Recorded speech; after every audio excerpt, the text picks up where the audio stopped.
লালমনিরহাটের জেলা স্টেডিয়ামে আমার প্রিয় মায়েরা বোনেরা, আপনাদের জন্য একটা হাদিস বলে শেষ করব। বিশ্বনবী বলেন, আমার মায়েরা খেয়াল করে শুনুন, বিশ্বনবী আপনাদের উদ্দেশ্য করে বলেন, আল মারআতু ইযা সাল্লাত খামসাহা ওয়া সামাত শাহরাহা হাফিজাত ফুরুজাহা আতাআত বা'লাহা ফালতাদখুল মিন আইয়ি আবওয়াবিল জান্নাতি শাআত।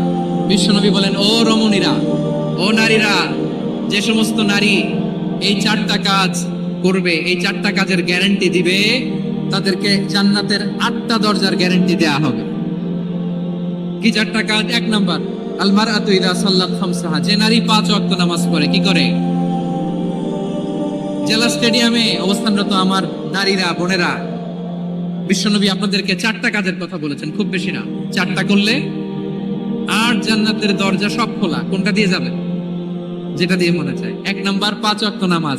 আমার বোনেরা জোহরের নামাজ পড়তে পড়তে এটা আসরে নিয়ে যায়, আসর পড়তে পড়তে এটা মাগরিবে নিয়ে যায়। এরকম আসরে নাই, লালমনিরহাটে হয়তো নাই। আমার বোনেরা এটা করবেন না। ইন্নাস সালাতা কানাত আলাল মুমিনিনা কিতাবাম মাওকুতা, সময় মতো করবেন। সামাত শাহরা, রমাদানের রোজাগুলো রাখবেন। হাফিজাত ফুরুজাহা, যে নারী তার চরিত্রকে হেফাজত করে, তার প্রাইভেট হেফাজত করে, তার লজ্জাস্থান হেফাজত করে। ও মায়েরা, আপনার এই গর্ভ যে কত দামি আপনি জানেন না। আপনার এই গর্ভ থেকে জন্মাবে আগামী সালাহুদ্দিন আল আইয়ুবী। আপনার গর্ভ থেকেই জন্মাবে ইমাম আল মাহদি আল মুনতাদা।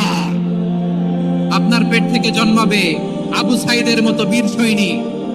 আপনার পেট থেকে জন্মাবে মুগ্ধের মতো বীর মুজাহিদ। আপনি জানেন না কে আসবে আপনার পেট থেকে। সময়টাকে কাজে লাগান, ইসলামকে বুঝেন, মানেন, আমাদের ইসলামিক লেকচারগুলো শোনেন। আমরা যে বার্তাগুলো, ইনস্ট্রাকশনগুলো, দিক নির্দেশনাগুলো আপনাদের খেদমতে রাখি, এগুলো মেনে চলুন। আপনিই পারেন আপনার ঘরটাকে জান্নাতের টুকরা বানাতে। একটা family, it's a very big institution and you are the MD, the managing director of this institution. চিল্লায় বলেন ঠিক কিনা?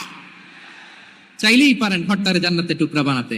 5 ওয়াক্ত সালাত, রমাদানের রোজা, নিজের চরিত্রের হেফাজত, ও আতাআত বা'লাহা, স্বামীর আনুগত্য। এটাতে অনেকে ভুল করে থাকে। হায় রে আমার বোনেরা, স্বামীর আনুগত্যকে এটা নিজের অপমান মনে করবেন না। আপনার স্বামী আপনার সবচেয়ে বড় গার্ডিয়ান, তিনি আপনার সবচেয়ে ভালো চায়। নারী কখনো গার্ডিয়ানশিপের বাইরে থাকতে পারে না। হয় আপনি বাবার গার্ডিয়ানশিপের ভেতরে, বাপ না থাকলে ভাই আপনার গার্ডিয়ান, ভাই না থাকলে চাচা গার্ডিয়ান, বিয়ের পরে আপনার স্বামী আপনার গার্ডিয়ান। শরিয়া সম্মত স্বামীর আদেশগুলো আপনি মেনে চলবেন, কিন্তু শরিয়া বিরুদ্ধ কোনো আদেশ মানতে আপনি বাধ্য নয়। আওয়াজ করে বলুন সবাই ঠিক কিনা? এই 4টা কাজ যদি কোনো নারী করে, বিশ্বনবী বলেন